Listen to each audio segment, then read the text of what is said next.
Ladies and gentlemen, boys and girls, children of all ages, and everybody else all across the world, welcome to the first ever sixth episode of the Screen and Pitch Project featuring your hosts, MGK and Say y'all.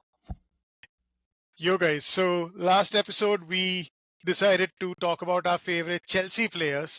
Today, we are talking about by far the greatest team that the world has ever seen, the mighty, the one, the only Arsenal, because I'm not tall enough for it to be already visible. I feel Yeah.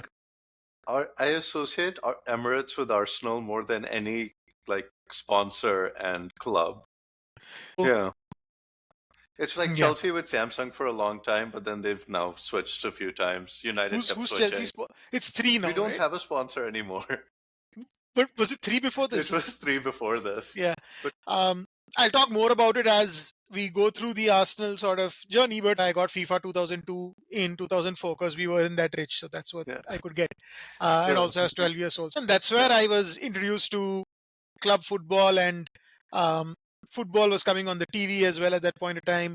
Um, Manchester United was like blaring over ads and everything, but then I was drawn to this club called Arsenal because it was a word I knew. I was like, oh, I know what an Arsenal sort of is. Like Liverpool means nothing to me, Chelsea means nothing to me, but I know what Arsenal means. So I was like, okay. A top And the 4 kit was fifth different, trophy. right? Like they had those Yep. white sleeves, and then I was like, oh, this is different. Like every other club's sort of design seems the same, but this is different.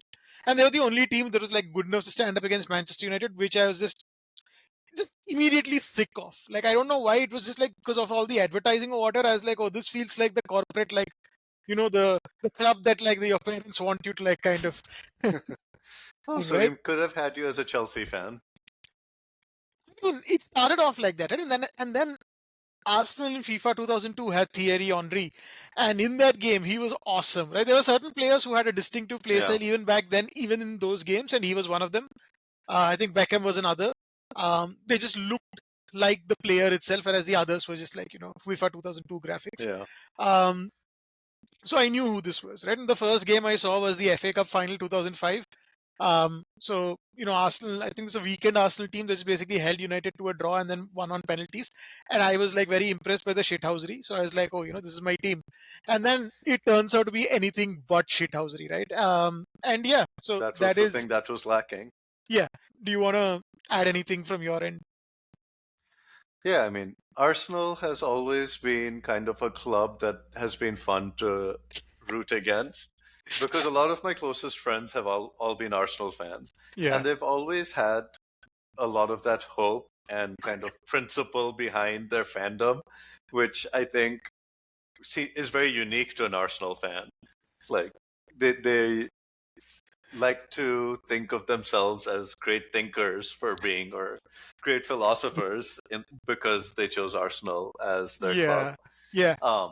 But it's always been a kind of a fun team. Like they've never been unwatchable. They've always been kind of here, there, kind of a perfect balance of entertainment, but not a massive threat. I think that's what's really changed in the past couple of years, where it's like, oh, Yeah. Arsenal's a legit threat now. Yeah. Yeah. Can't make master of failures or master of losing jokes anymore. Oh yeah, yeah. I mean, I started off as one of those moral high ground. We play beautiful football fans because I was just like I was enthralled by you know by Wenger, peak Wenger. Before we get in, like I've just the way I've divided it is Okay. um, eras, right? So Oh, okay. and this encompasses the start when I was watching because that also has theory on. Like I watched late Yep. Thierry Henry. I watched Yep. right, so it covers all of that. Then it's Project Youth, so the Cesc Fabregas, Van Persie era. Of course.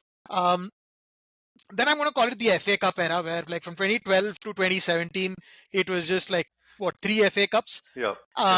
Yeah, the FA Cup era, and then I would call it the dark years, right? 2016, 17 onwards till 2020 was just us meandering along that era. And then the Arteta years. And it's Arsenal, right? Don't be surprised to see a glut of technically gifted, just fun people to watch with frustrating flaws sometimes. Frustrating flaws and then Yeah. inability to win the big one. I agree. You will not see arguments from me there. But this team has an intensity about it, and I'm confident about this team.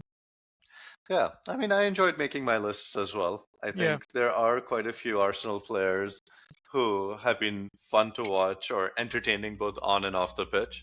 Um, and I think Arsenal doesn't generate the sort of hatred that Manchester United does. So Yeah, this is a more pleasant exercise than yeah, yeah. a We're United gonna list would be. suffer. We're gonna suffer when we come to Manchester United. Cool. So Okay. before we get started, Yes, we have a new sponsor for the week.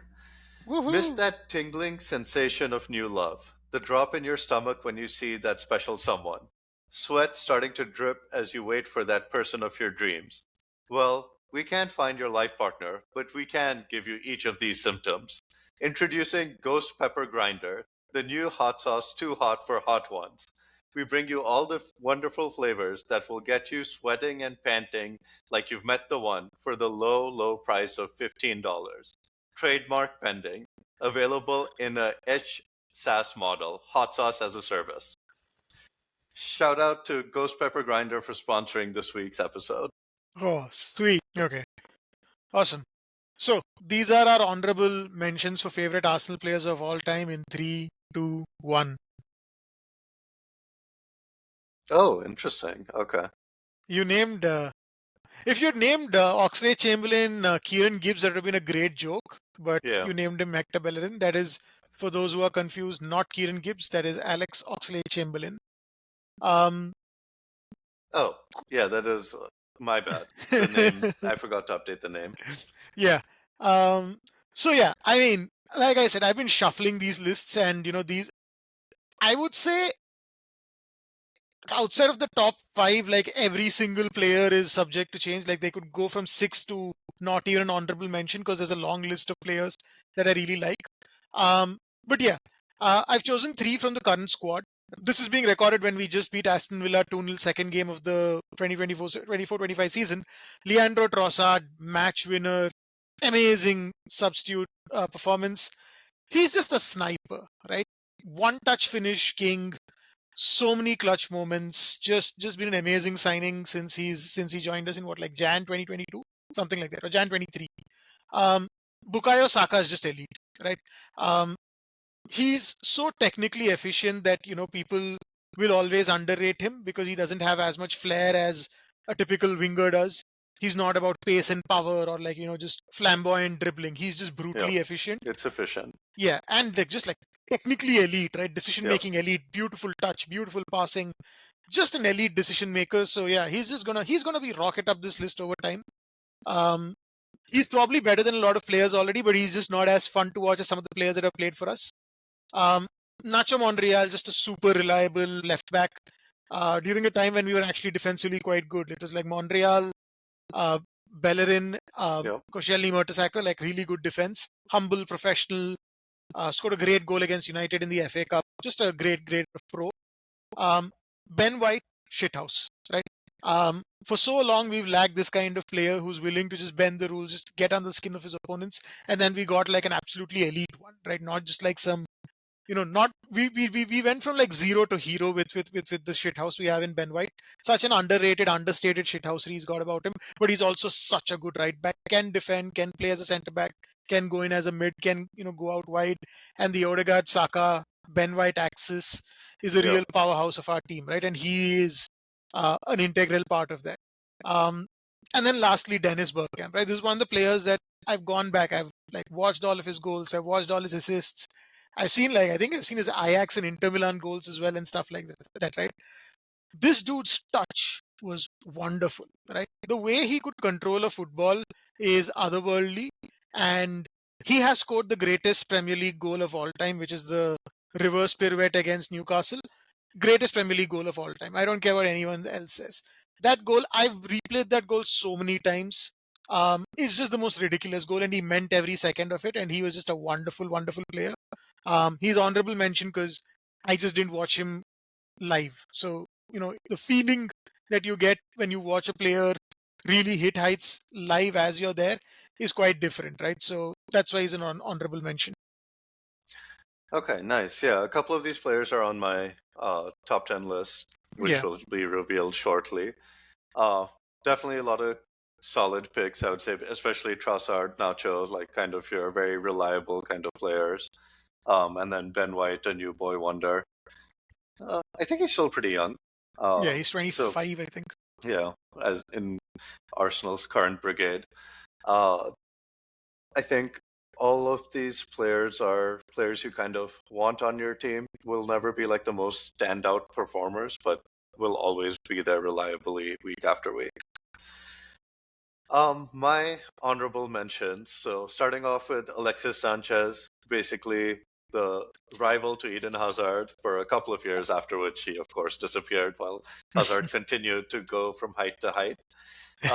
But Sanchez was a great player to watch during his Arsenal years. Scored some wonderful goals, had some pretty intense tackles. He was like Yeah, flying all over the pitch.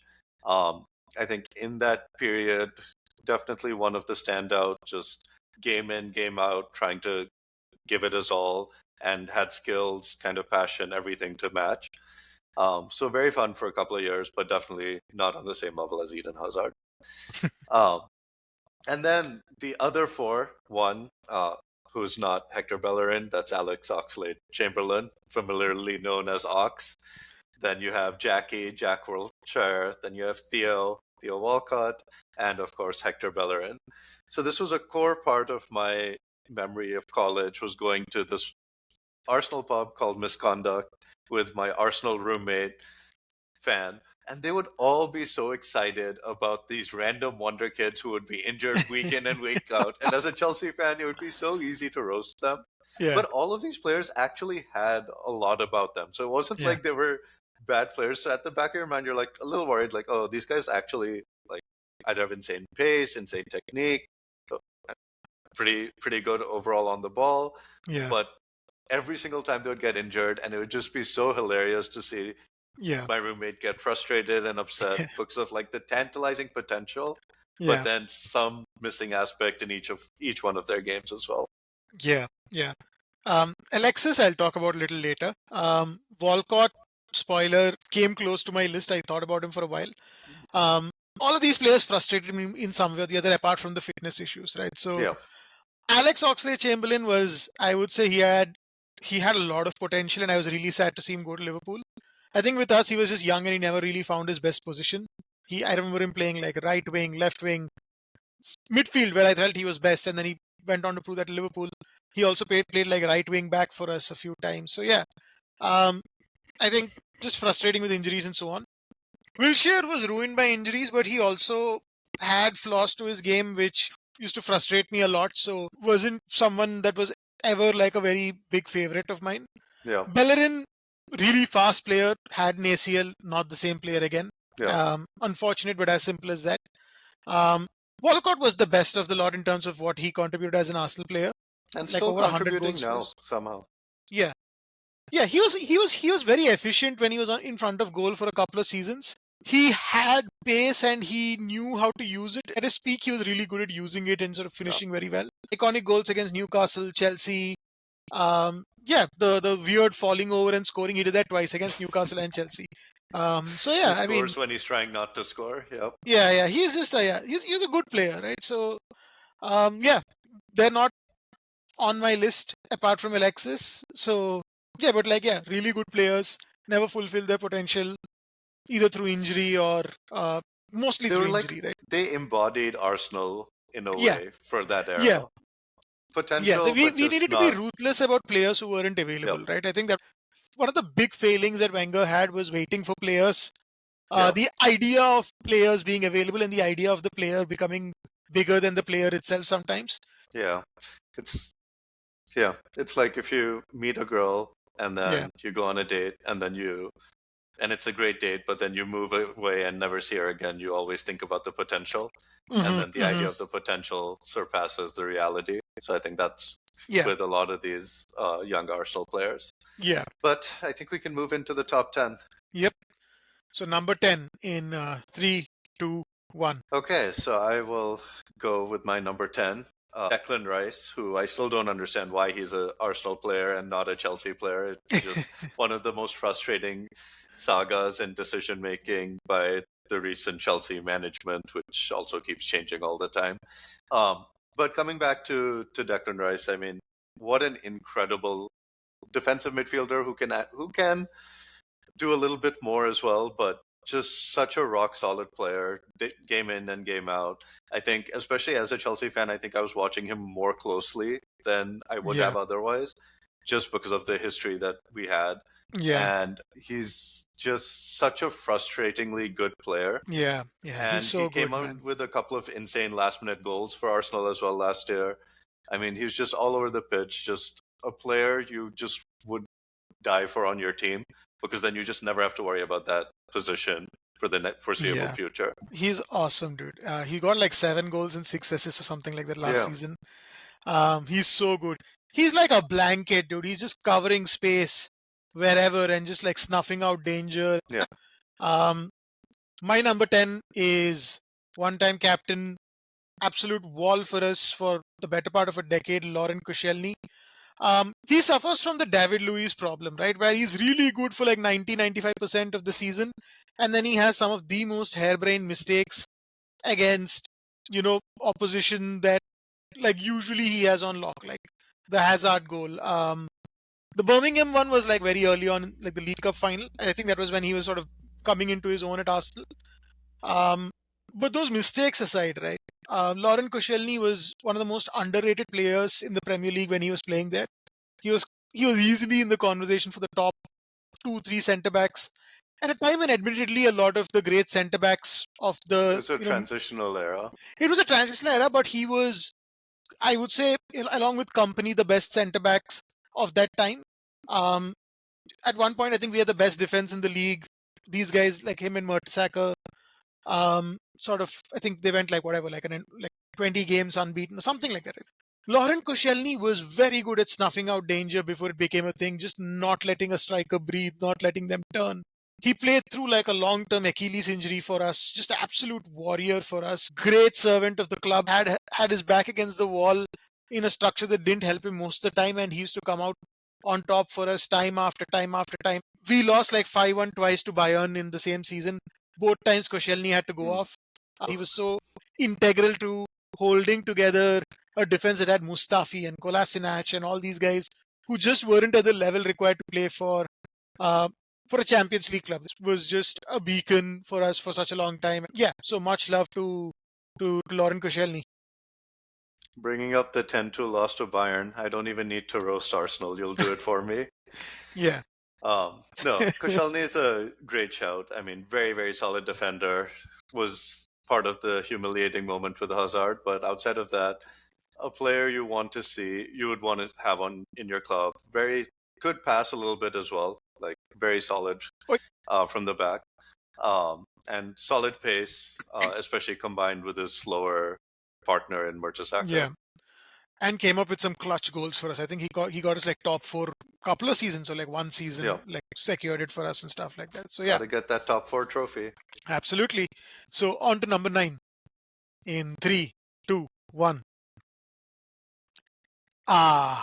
So Andre Arshavin would have been a social media star had he been playing like 10 years later, right? He was good for us for like a season and a half, and then he went, like, when he was bad, he was horrible. Yes. But when he was good, he was so good, man. And he had such a swagger about him. I loved this celebration. The finger on the lips, this little like 5'4" Russian. We were a team of small people and he was the tiniest one of us, right? And that's just hilarious, but he was so good. Zero backlift, insane shots, right? The goal against Man United, the 4 against Liverpool, then he scores Liverpool. again against Liverpool. His first goal against Blackburn, where he just like rips through half the team. When Arshavin was good, he was insane. The downfall or the beginning of the end was basically when we played him as a central striker for a while, when we had Van Persie out and like Chamak was hopeless or something like that. And then after that, he just couldn't get back into the team because we had Nasri and Walcott on the wings by then.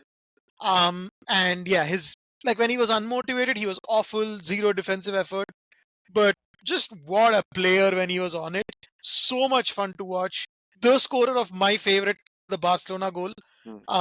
Clutch moments player, right? Just he assisted Thierry Henry for his last minute winner. Could be like completely silent for a game and then just come up with an insane goal, insane technique, and then just like go missing again for the rest of the game. Had an amazing website. I don't know if you know this. So he had his own website, and there was a section where you'd like ask Andre, and he'd just give that most dry, like, dry humor sort of Okay. answers about like random shit where it'll just be like, I don't know, I don't care, I don't really think about this. I just want to go walk my dog. Yeah, I don't like training or whatever. So I have a Facebook DP of me doing Television. yeah, Okay. with Arshavin shirt.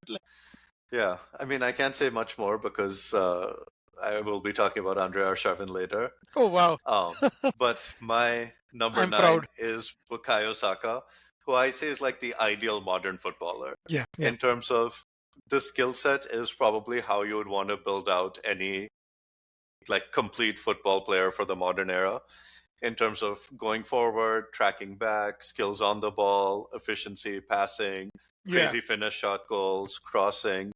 It's hard to point out a single weakness in his game. yeah, yeah, Seems like he's about like all the right things, says all yeah, the right, like, perfect in interviews. I mean, just like this ideal football player yeah, yeah, in today's era. yeah, And yeah, I mean, ultimate compliment is like I think he's like one of the few players I would take in like a all-time squad, especially based on the trajectory he's on. So oh yeah, yeah. I mean, outside of Salah, best right wing in the Premier League, and when all is said and done, he yeah. could very well be up there, right? All right, moving on to number 8 in 3, 2, 1.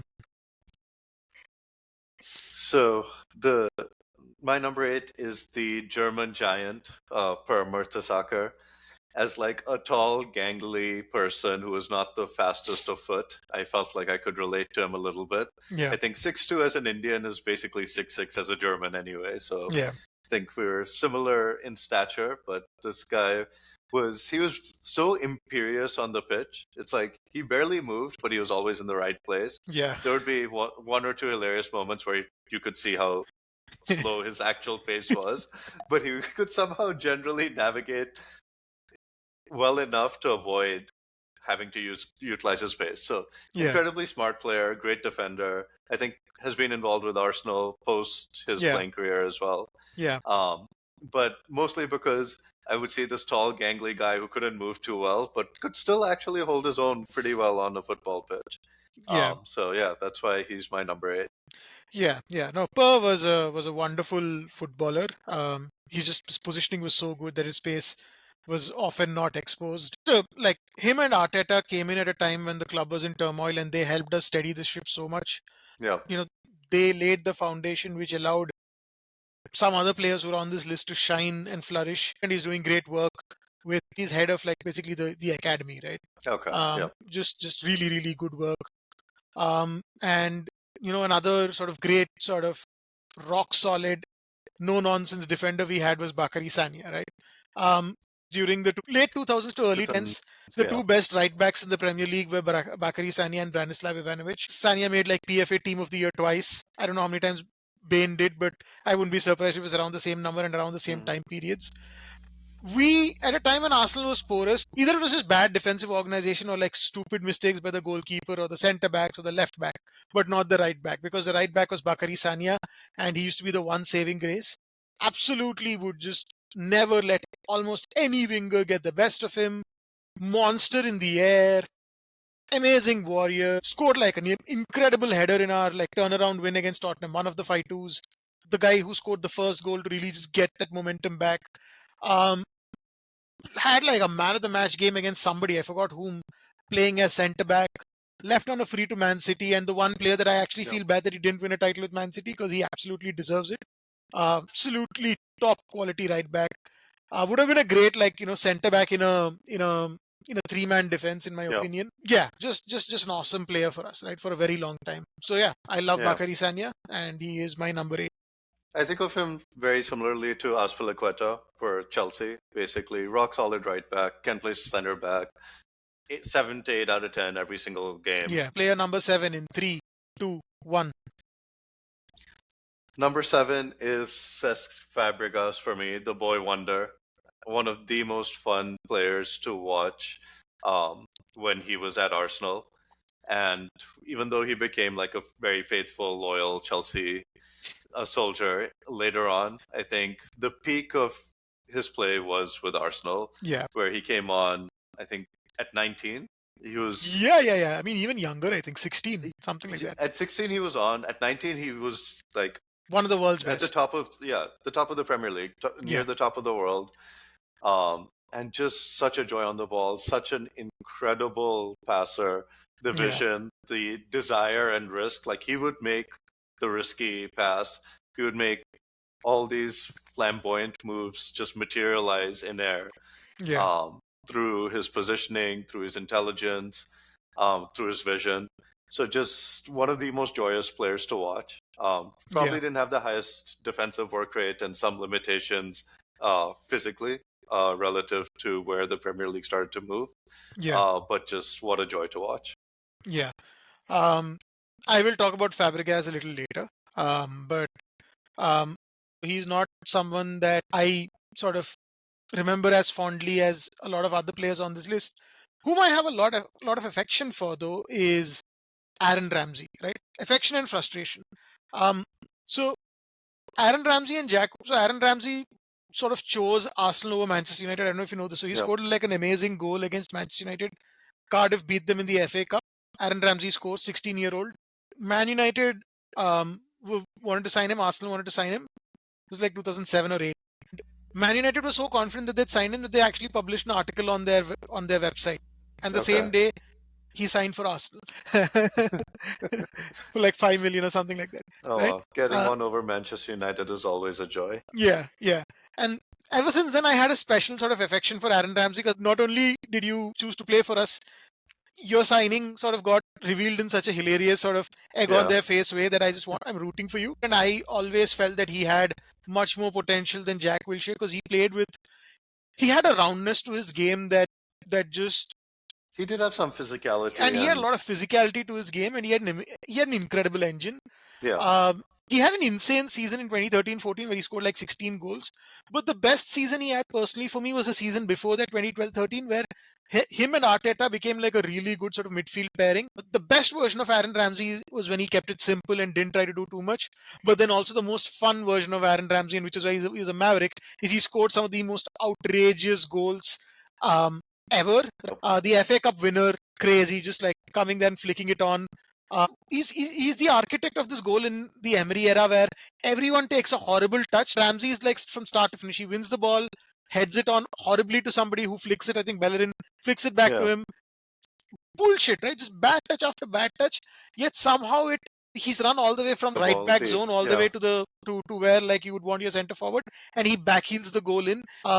The Galatasaray screamer. Oh my god, like this 40-50 yards out, he volleys it as it's coming down just off the grass, and it just goes like a rocket with his left foot, right? Yelling at Eric Dyer, "This is my pitch" when he scores. So when Tottenham were playing at Wembley in one of the coldest moments ever because he scored two FA Cup winning goals there. Awesome player, really fun to watch. Could have been even better if he was less fun to watch, but yeah. favorite, right? So Yeah, I mean, I remember him scoring that goal, I think 2017 FA Cup against Chelsea yeah, to seal that one.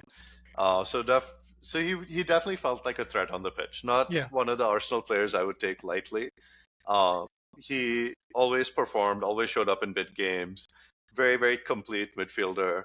Um, would get into dangerous positions on the yeah, pitch too. Like you feel like, oh, he might be the one making that late run into the box, trying to make something happen. But yeah, very, very solid midfielder, I would say. yeah. Um, yes. Okay, favorite Arsenal player number 6 in 3, 2, 1. Um, Cesc Fabregas was playing when we were like teenagers, just getting into the sport, right? So I was a lot more emotional about like football than I Yeah. am now, and Cesc Fabregas really got your pulse racing, right? This kid loved Arsenal, loved Wenger. He was so good, man. Um, the solo run goal against Tottenham where he wins the ball right after kickoff. The cameo against Aston Villa where he has like a bad hamstring and then he comes on, he scores like a crazy goal and a free kick.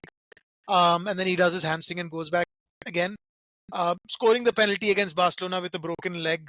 Just like the fire in him, right? Like the fight he picked against Lampard, the crazy Milan goal, which like didn't look like a very impressive long shot, but it went in. It was iconic. So, and then the crazy passes, right? I remember one against Fulham where it's like Fabregas long pass to Van Persie goal, insane pass, insane finish.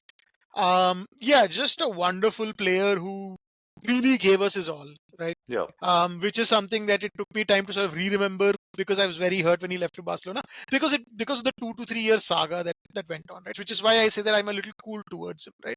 Um, but as time has passed, as I become older, I remember the Fabregas before that, and that was some player. This dude gave his Yeah. all for us.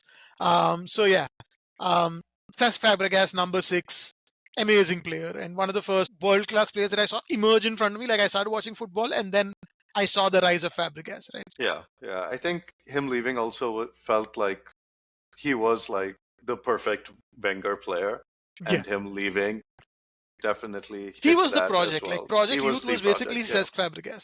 Yeah. Yeah. A prodigy is a perfect word to describe him. Just Yeah, prodigal talent on the pitch. yeah, Um, my number 6 also, I would say, is prodigal talent on the pitch, but yeah, just more in the dribbling department versus passing and vision.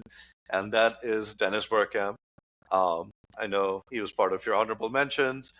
Everything he did, he was made for YouTube compilations. Like yeah, yeah, I think between his Arsenal goal, his goal for the Netherlands, he probably has arguably a top 5 international goal ever and a top 5 Premier League goal ever. yeah, Um, just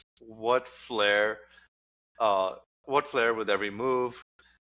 Again, one of those players who is trying to humiliate you while he scores, but also had pretty good conversion rates of scoring and producing. So he yeah, wasn't kind of an empty player as well. yeah, He did actually tally up the counting stats, but you'll remember him for the flair. The counting stats are there, but it's the flair that really yeah, stays with you. yeah. And he was strong, right? Like Yeah, he's so elegant, but he's so strong. He can just like hold you off and then do the trick, which is even more humiliating in some ways because he's yeah, not very fast. yeah, But yeah, just those touches, man. The first touches, just to make people just go sideways half the time. yeah. Amazing player. Like I said, the only reason is because I just like watched and watched and watched so many Others. sort of just no. I watched so much of his tapes, but Oh, that yeah, he's yeah, yeah. yes. But I never saw him live, or I saw Yep. him live, but like that was his last season. So the top 5 in 3, 2, 1. So my number 5 is Andre Arshavin, I'm so proud. and I think MGK waxed poetically about him in a very beautiful way and covered most of my favorite talking points, which was this kind of prodigious guy who showed up in the Euros, was absolutely dominant for Russia, was the hottest signing, comes to Arsenal, and his debut goal is just, oh man, this guy's going to take over the league. Yeah, The pace, he was tiny on the pitch, but was just like he was like a rocket launcher. Like yeah, suddenly just see this guy just sprinting out of nowhere. yeah, The 4 goals against Liverpool again, where he's just. I think by then there were some doubts creeping in, but then he gets his 4 goal performance. He does his signature silencing of the crowd, just gorgeous to watch. Uh, Again, one of those players who just had this flair, this ability. I think, especially at that size, it looks even funnier sometimes when you just see him yeah, drop his shoulder and just get past the defender. And then yeah. had unleashed some vicious strikes with his Oh, left, I dude, with think. Yeah. zero backlift. Like just vicious finishes and Zero backlift. They just go straight as an arrow. yeah, Insane shooting. He was in some ways Mesut Ozil before Mesut Ozil because he was like the superstar signing. He was our yeah, record signing when we signed him, and he says, "I am Gunnar," because he yeah, signs just before deadline day. Decade later, he'd be like meme material. He'd have gone yeah, viral. Like he'd have given up his football career like in 2 3 years and just become like an Insta influencer or something. yeah, I loved Andre Arshavin, but if he's in your team, you get frustrated by him, and then you just want him dropped because he just has so many off days. Which is something you could also say about my number 5, which is Mesut Ozil. But he had a lot more on days than Arshavin, and those on days, in terms of peak, like holy shit, what is happening? I don't think there are too many players that can approach Mesut Ozil's peak. Some of the artistry that this guy weaves on the pitch is ridiculous, right? Um, the Ludogorets goal, oh my god, those touches, right? Um, the Leicester goal where he just orchestrates the entire move from one end of the pitch to the other. The back heels, the ridiculous touches, the dummies. Oh my god, he should have been by, by far and away the assist record holder because he had 15 assists by December 2015, and then Olivier Giroud decided that he's not going to score anymore. Yeah, I mean, he's not going to show up to away games. He's not going to be motivated sometimes. He's going to have those bad games. But when Mesut Ozil was on it, and he was on it for a good 2-3 seasons for us, and then it became a little bit more inconsistent. But when he was on it, there were fewer sights more awe-inspiring than this guy's creativity and vision. Just a joy to watch. Pure entertainment, man. Mesut Ozil, just an awesome wizard that played for Arsenal. Yes, wizard is the best way to describe him. An assist king that you will see perhaps later on. Yeah, I'm not But surprised. just incredible joy to watch. And when you're watching football week in and week out, you're looking for those different moments. You're looking for those like wondrous things that you haven't seen before. That slightly different moves, slightly different combinations, slightly.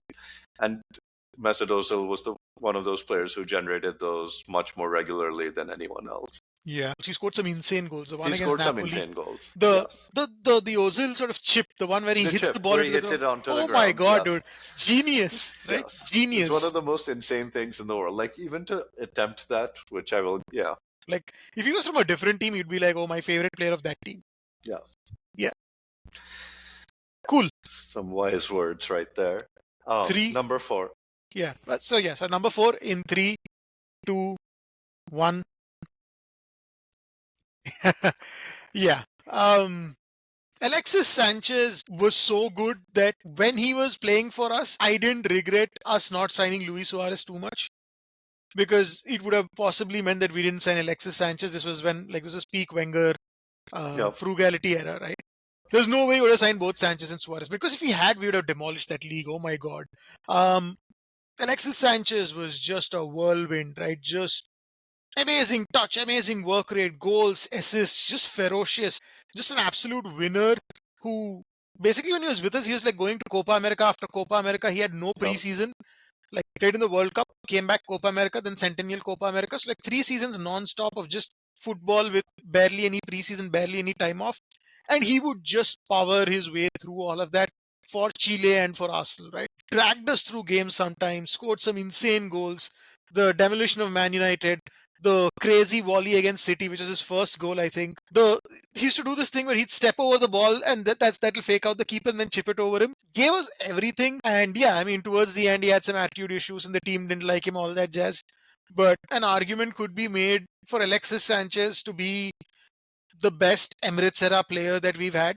He is in top 3, top 5 conversations for sure. Just an absolute whirlwind tornado for us. And yeah, at his peak was best player in the league. Incredible. Yeah, he was incredible. Built like a refrigerator, just like you can't move him. Just insane on the ball, insane finishes. So much fun to watch. I wouldn't say he was the best player in the Premier League, but he was up there. He was the best player in the Premier League because Eden Hazard suffers from the Mesut Ozil problem. Alexis Sanchez doesn't. I mean, the Mesut Ozil problem when it wins trophies is fine. Yeah, fair enough.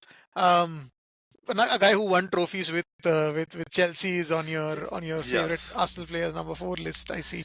Number 4, Olivier Giroud. I think in the lineage of Ozil, who was MGK's pick before this, scored some incredible goals and had incredible moments. Yeah. So you didn't really care as a rival fan that he may not always show up, because when he showed up, he would be part of the most magical moments that you've seen on the pitch.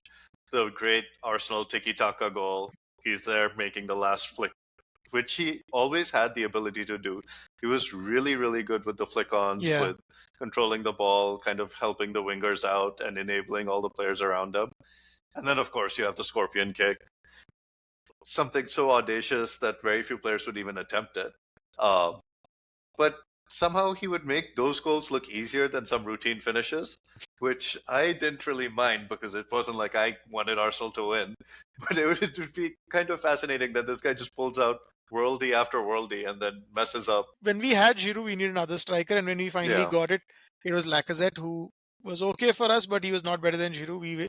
We should have never spent money on Lacazette. We should have kept Giroud, gotten Aubameyang, we would have problem solved. Oh yeah, that would have been a great combo. Yeah, that would have been a great combo, because Giroud, the amount of times he used to hold back 2-3 defenders for us, just be the pivot off which all of our little technicians could bounce passes off. Great flick-ons, great sort of, hold-up play. He was so integral to all of that. Just sometimes couldn't apply a finish. Was an incredible header of the ball. I will give him Yeah, that, though. he Was a was. great header of the ball. Some of the craziest, some of the best headers I've ever seen. I think there's one against Reading or something. Incredible power from the edge of the penalty box, something like that. Right? Just crazy header of the ball. Not in my favorites list because he was so frustrating to watch from time to time. Yeah, but like absolutely in a long list of players that I remember very fondly, just Yeah, because he was really really good, and I'm glad that he got the recognition later on in his career when he played for Milan, for yeah. Chelsea. And he's killing it for Milan even Yeah, now. yeah, and I'm really glad because he always had that longevity. I knew Yeah, selling him was a mistake. Like yeah, I hold him in very high esteem. I used to get yeah, frustrated by him, but I hold him in very high esteem, and I don't think we should have sold him. Um, we would have yeah. been fine. Like, Even current France, with all the superstars they have, look worse because Giroud is not on the pitch now. yeah, because he's so good at what he does. Okay, Okay, the elusive top three. top three. So bronze medal, favorite Arsenal player of all time. Number three goes in 3, 2, 1. I have Martin Odegaard, who is arguably the best Norwegian in the Premier League. Kind of hard to make that argument today when another slightly bigger, brutish Norwegian scored a hat trick. But Odegaard is one of my favorite players, and I'm very partial to a beautiful left foot. The left foot top in finishes are, to me, the most beautiful finishes in football, and that is what Odegaard pulls out on a semi-regular basis. He has the passing of some of the greats we talked about in terms of Fabregas and Ozil. Not quite to that level, but he's at least one of the best, I would say, passers in the Premier League right now. Does a shift defensively. Just, I feel like I saw a lot more of his kind of game-changing plays in the last 2 years, where I've been tuning in a lot more to Arsenal games. Yeah, And I feel like he's really the engine. He yeah, is the yeah. one He is. who conducts everything when Arsenal is moving forward, which Yeah, is, and he's just such an integral part and so much fun to watch on yeah, the pitch. yeah. Just, I mean, I've used the word hustle for my pick, and come to him. But Martin Odegaard has a lot of hustle. The energy he Yeah, expends on that pitch. He is a hard worker. Um, he doesn't have the vision to the level of Ozil or Fabregas, but he takes on a lot of of the of the link up play for the us, build up. Yep. and just works so hard when he's off the ball. Just one of the best pressing midfielders. Honestly, I will put it out there, one of the best midfielders in the world right now. Yep. Up there with anyone. Like I will take Martin Odegaard over pretty much almost anyone, right? Um, Having Arsenal players to enjoy is not very hard, I will say. Like you can enjoy a lot of Arsenal players. We've had aesthetically sort of fun players, is what Yes. I feel. Thomas Rosicki combined that aesthetically pleasing sort of demeanor with a hustle and a nose for action that a lot of the other midfielders sometimes didn't. He was less flowery. He didn't use his left foot, and I'm a sucker for the outside of the foot pass. And Thomas Rosicki was the master of the outside of the foot pass, right? Um, his quick turns in midfield to just like beat pressure and then do these outside of the foot passes to people was the catalyst for two of our top four runs, the 2010-11 and the 11-12 and even the 12-13 season. Right? Those 3 seasons were Thomas Rosicki era where he was finally fit and he absolutely supercharged our seasons. This was a time when Arsenal were like, we had this weird thing where we'd absolutely like suck in the first leg of the Champions League, sort of round of 16 or quarter final, and then the away leg we'll do like a great renaissance comeback and score, and we'll lose on away goals. It happened against Milan, but we lost 4-0 and we came back 4-4. It happened against Bayern Munich. This case against Milan, he was a crucial part of it, right? Orchestrator of one of my favorite games, the 5-2 comeback against Tottenham. I'm back. He scores the third goal. He's the architect of the entire comeback. He drives the energy. Thomas Rosicki aesthetically was so pleasing, and the greatest what if of the injury sort of roster we Yeah. had, right? And he had shown enough to show that he could be a world class midfielder at a time when midfield was absolutely stacked, right? He could go up to that level. It's just that injuries, and he had a very weird injury where he was out for like 18 months, and ever since then he became like an injury prone player. But just when he was fit and on song, he would be hitting levels and just really driving this team forward. Scored some screamers. Champions League against Liverpool and then one against Hamburg. The Tottenham Rocket. Scored a lot of Yeah. goals against Tottenham, actually. The volley against somebody in the Carling Cup where he absolutely ran the show. just a great player for us, and I wish he was fit. Absolutely loved him. Yeah, I mean, fantastic player. Played with such passion, such energy. Um, could have some insane big game moments. Definitely, I think was like the definition of a big game player. Gonna put his heart on the line. But I honestly associate him more with the injuries than his performance on the pitch because it felt like he was always the name that got scratched. So he would come back for a few games and then some other nagging injury would hit again. But fantastic midfielder. Don't think I saw enough of him because it just felt like he was in and out so much. Cool. So number 2 in 3, 2, 1. Yeah, I think. Were you surprised by my pick, by the way? I was, but I was expecting him in the top 10. Yeah. But I'm surprised that it's number 2. He is so underrated. Like Santi Cazorla is the problem is because he played for Spain at a time when the greatest The midfield midfield, yeah. midfield in history, right? Like let's be Yeah. honest, right? Like Xavi, Iniesta, Busquets. Who was the guy who played in the first Euros? Marcos Senna, Marco, Xavi Alonso, Xabi Alonso, David Fabregas, Silva, Fabregas, Mata towards the later Mata. end. Arteta never got a call up. He was a really good player, right? I mean, No, yep. Santi Cazorla used to get call-ups. He was good enough to be in the squad. He was good enough to play. 2012-13 is a very slept upon season for me because that's the season after which like Van Persie left and then they won the league, right? So I actually really had a lot of fun that season because that was the one season where the keys of the team were given to a debutant and his name was Santi Cazorla. We signed 3 people that season. We signed Giroud, we signed Podolski, we signed Cazorla. This was a season where 4 players hit 10 goals for us in the Premier League. We comfortably finished third or fourth. It was a fun season, right? We beat Liverpool 2-0. This was the game in which Diaby did really well. Santi Cazorla, that was his first campaign. That was his most productive campaign in terms of goals and assists. And he was just a marvel to watch, right? Just a joy to watch. Ambi-pedal, both feet, identical levels of control. You would think that someone this tiny and this diminutive, like he's like 5'3", 5'4", would get bullied around in the Premier League, but he wouldn't. He would absolutely hold his own, and he had this insane dribbleability, right? Just like he would weave a maze in that midfield and just like break out of pressure time and time again. He could play left wing, he could play 10, he could play in towards when once Ozil came in, he started playing as one of our deeper lying players, midfielders. Absolutely insane joy to watch. Lost his shooting boots towards the second half of his tenure, and that injury had obviously ended his Arsenal career in a way that none of us wanted. Probably one of the most underrated Premier League players, right? I think when he was here, he was amongst the league's best.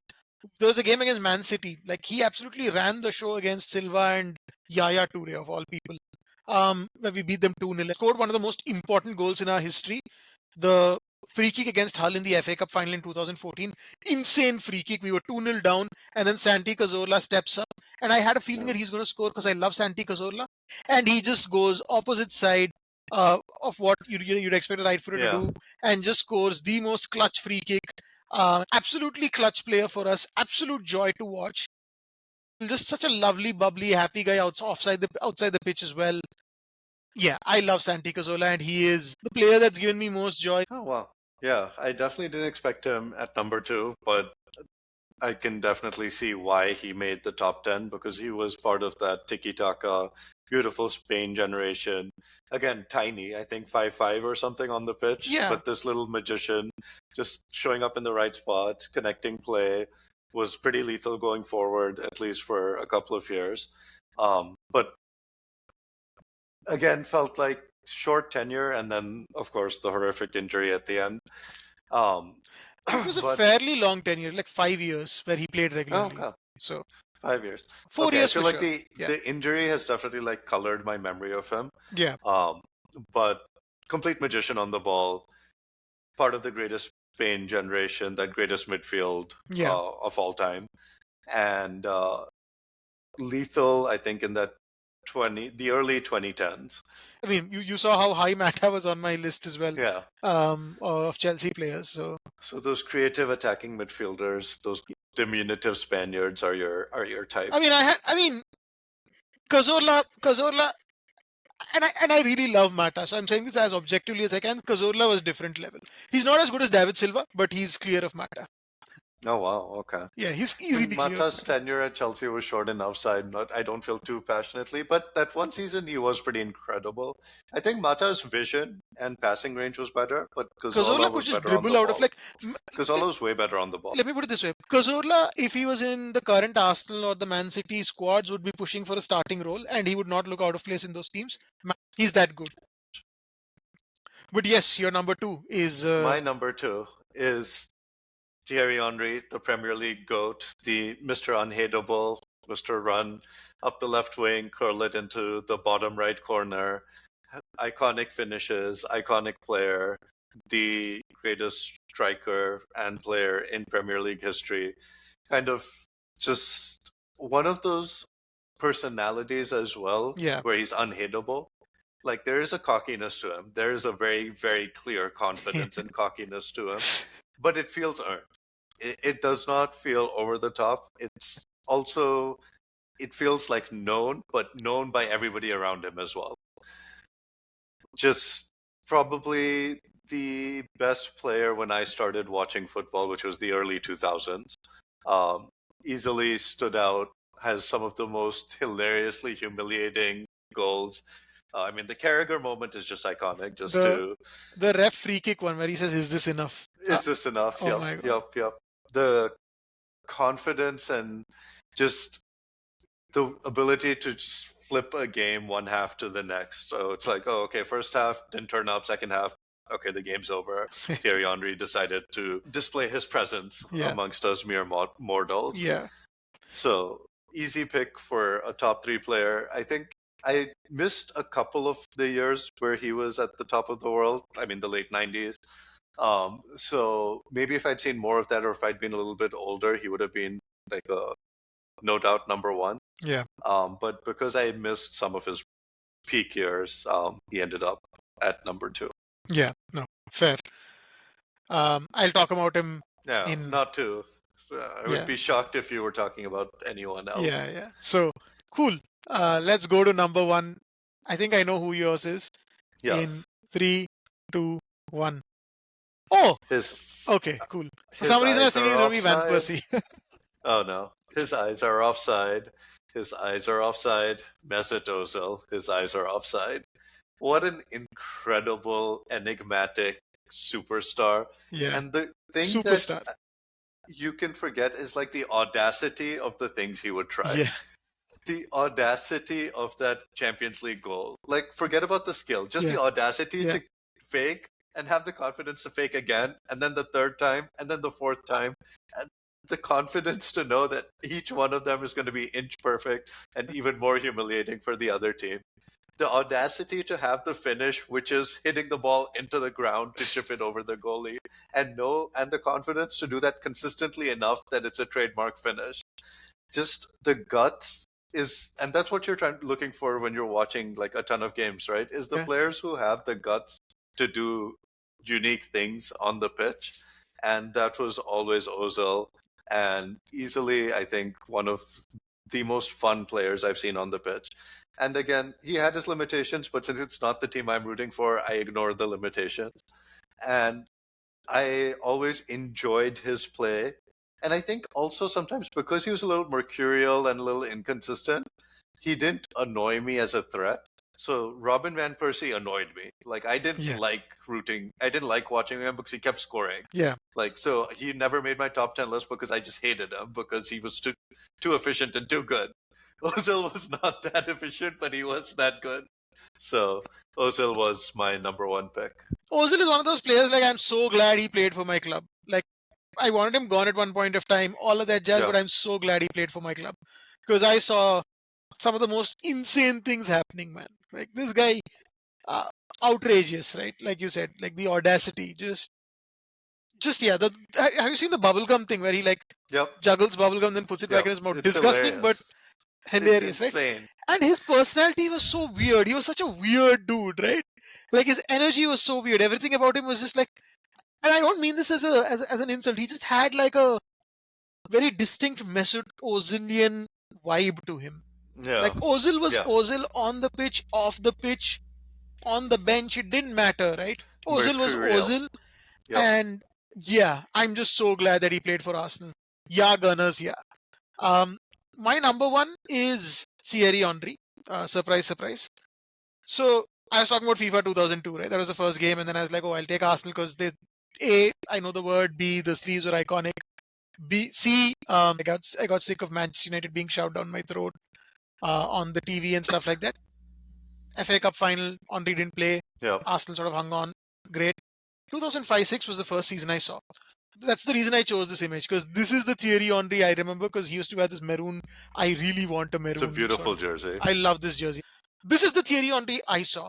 And I've gone back and I watched every single goal. I've seen like games. I've seen like the Invincible season. Like I've seen some games of those. Seen every assist. I watched Thierry Henry more than I watched any other footballer. So I have no qualms in saying this. That he's my favorite, because he's the reason I started supporting Arsenal, because that season was the last of the great Thierry Henry seasons. He had like, I think, Yeah.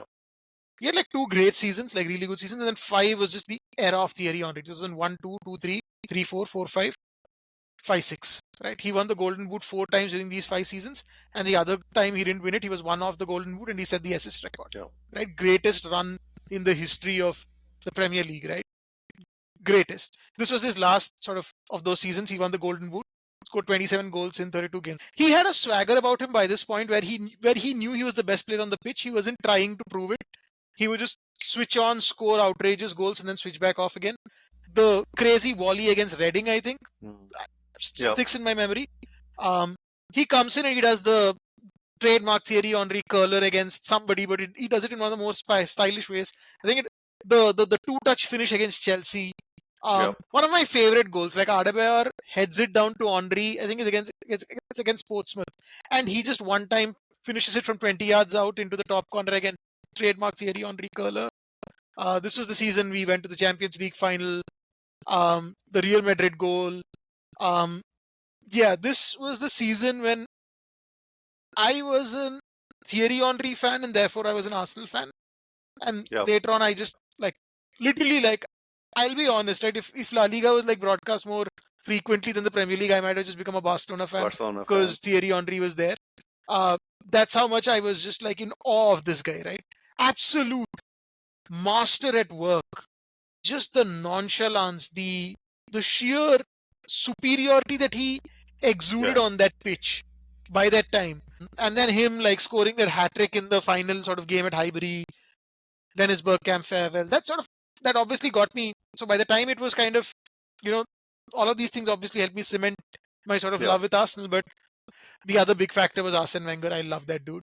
Like such a grandpa-like figure, right? Like awesome dude too. Some of the most like beautiful quotes in history. That was actually going to be my question, which is, where would Arsene Wenger rank in your top 10 list if you could add him? Number 2. Okay. Easy. Yep. Like easily, it's like Wenger and Henry are like Thierry top. Henry. Yeah, Thierry Henry is number 1, because it was like this invincible god plays for your team. By that time, the other Arsenal players weren't that great either, right? Like Bergkamp was fading, Fabregas was still young. Oh, this god plays for your team, and that's why your team has a chance. And this god dragged us to like 4 and like the Champions League final. I'm so glad that I watched like at least one season of peak Thierry Henry live, right? Because man, what a miss that would have been. What a player, like awe-inspiring, right? I would say in all the football that I watched in the last 19 years, there's 4 players who've hit that level of awe-inspiring greatness for me. And that's Lionel Messi, Cristiano Ronaldo, Thierry Henry, and Luis Suarez. And Thierry Henry was the first of those for me. And him and Wenger, huge parts of why I became an Arsenal fan. And I love Mikel Arteta as well. It feels like Arsenal has this weird stability around their managers, where you sort of have these weird relationships with them just because of that. If that makes sense. Like I have a weird relationship with Wenger just because he was a part of my life for so long. Yeah. Same with Arteta, right? Took over the personality of the club for a bit, a little too much. Yeah. I mean, but that was kind of the shtick, right? That was what Ferguson and Wenger were. I felt like he could have let go of control better. He could have delegated better. But yeah, once he said he's leaving, it was like, okay, now, like, remember that we love you. You're a legend. You're easily the greatest, most important figure of our club after Herbert Chapman, or since Herbert Chapman. So yeah, if Wenger was part of the list, he would be number two, and number one and number two would be far and away number one and number two. Number Like one. the others are, Okay. the others happened because these two happened. So Yeah. cool. So that was our list of favorite Arsenal players. Who are your favorite Arsenal players? Drop a comment, share this with your friends, colleagues, lovers, enemies, casual acquaintances, etc. This is the Screen and Pitch Project signing off. Have a great day. Thank you.